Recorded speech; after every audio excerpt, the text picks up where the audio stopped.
पूरे देश में एक ललक है, एक आग्रह है जातिगत जनगणना के लिए, जिसके माध्यम से हमें ये पता चलेगा कि कौन कहां खड़ा है। अपने पड़ोस के एक देश में लोग बाकी कारकों के अलावा जो लोग आर्थिक प्रगति में अपना चेहरा नहीं ढूंढ पाए, वो सड़कों पर उतर आए और सत्ता बदल के रख दी।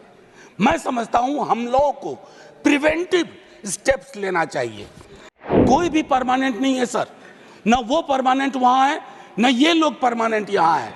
ये बदलाव होता है। इजहार मोहब्बत से पहले बदनाम नजर हो जाती है। मैं दिल में इरादा करता हूं, दुनिया को खबर हो जाती है। मुझे पता है 5 मिनट है, थोड़ा एप्रोप्रिएशन आपसे 1 आध मिनट का कर लूंगा। एप्रोप्रिएशन बिल पे माननीय वाइस चेयरमैन साहब, अब क्या कहूं, आदत से भी लाचार हूं। वित्त मंत्री साहिबा है नहीं, शायद एमओएस वित्त मंत्री होंगे। मैंने पहले भी बजट वाले अपने इंटरवेंशन में कहा था कि बजट बनाने वालों को आर्टिकल 39 सब क्लॉज सी के बगैर बजट नहीं बनाना चाहिए।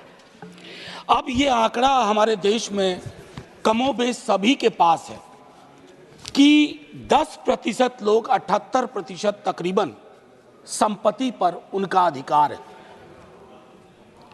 क्या हमारे देश में प्रियम्बल के मद्देनजर ये व्यवस्था नहीं हो सकती कि 1% सुपर रिच को टैक्स करने का प्रावधान करें, ताकि हमारी बाकी नीतियां सुचारू रूप से चल पाए। हमारी प्राथमिकताओं में जो समूह है उसके लिए हम काम कर पाए। मेरी दूसरी गुजारिश आपके माध्यम से होगी कि पूरे देश में एक ललक है, एक आग्रह है जातिगत जनगणना के लिए, जिसके माध्यम से हमें यह पता चलेगा कि कौन कहां खड़ा है या कौन कहां बैठा हुआ है। फिर हमारा बजट प्रभावी होगा, क्योंकि हाल के दिनों में हमने देखा है अपने पड़ोस के एक देश में लोग बाकी कारकों के अलावा जो लोग आर्थिक प्रगति में अपना चेहरा नहीं ढूंढ पाए, वो सड़कों पर उतर आए और सत्ता बदल के रख दी। मैं समझता हूं हम लोगों को प्रिवेंटिव स्टेप्स लेना चाहिए।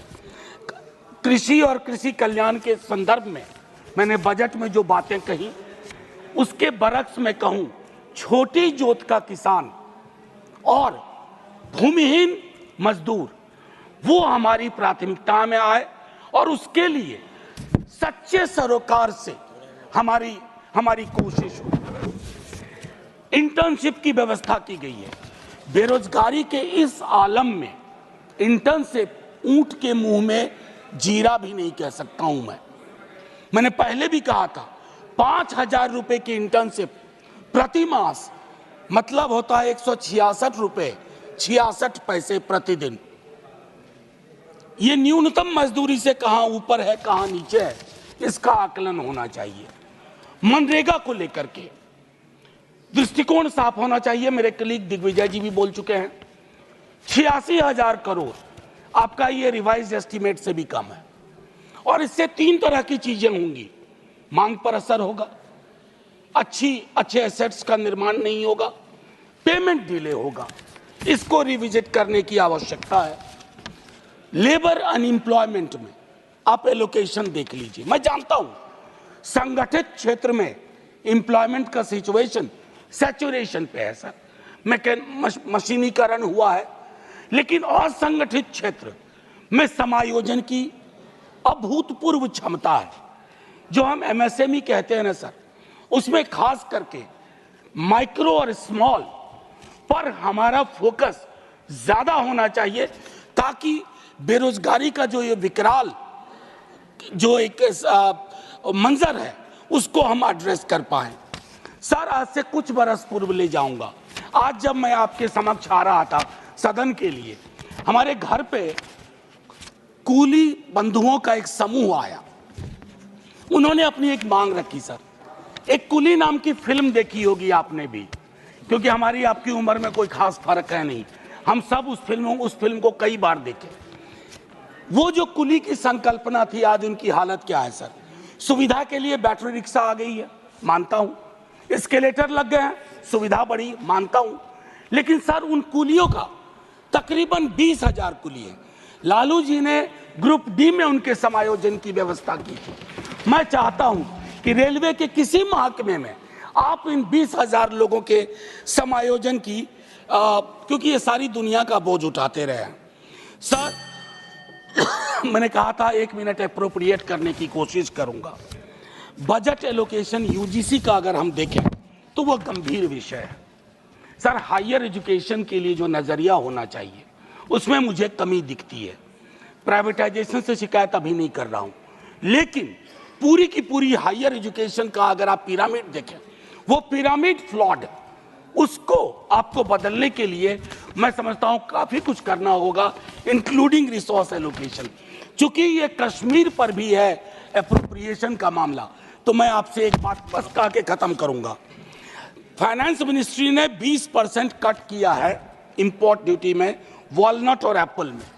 लोअर प्राइस के कारण कश्मीर के कृषकों की समस्या अब समझिए। उसके अलावा जो स्लैशिंग ऑफ इंपोर्ट ड्यूटी है 70 से 50%, वो वॉशिंगटन एप्पल पे, यानी कि वॉशिंगटन का सेब, उससे कश्मीरी सेब उत्पादकों पे कितना फर्क पड़ा है, ये फाइनेंस मिनिस्ट्री को समझना चाहिए। और एक और आखिरी टिप्पणी करूंगा, ये जो कश्मीरी सेफ्रॉन है, आपने इंपोर्ट फ्री सेफ्रॉन ईरान से मांगा कर लिया, नतीजे में क्या हुआ है, कश्मीर का जो सेफ्रॉन का पूरा यूनिट है वो छत विच्छत महसूस कर रहा है। तो माननीय उपसभापति महोदय, मैं सिर्फ इतना कह के अपनी बात खत्म करूंगा कि ये सब रिचुअल न बन जाए कि अप्रोप्रिएशन पे बात होनी है, कल फाइनेंस पे बात होगी, बजट पे बात हुई है। अगर सरोकार प्रदर्शित किए जाते हैं, और ये इसलिए नहीं है, कोई भी परमानेंट नहीं है सर, न वो परमानेंट वहां है न ये लोग परमानेंट यहाँ है, ये बदलाव होता है, लेकिन सामूहिक सरोकार, बुरा मत मानिए ना मनोज जी। मेरी दिक्कत क्या है माननीय उपसभापति महोदय, इजहार मोहब्बत से पहले बदनाम नजर हो जाती है। मैं दिल में इरादा करता हूं, दुनिया को खबर हो जाती है। हमसे जुड़े रहने के लिए हमारे YouTube चैनल को सब्सक्राइब करें और नई वीडियो की नोटिफिकेशन के लिए बेल आइकॉन को दबाएं।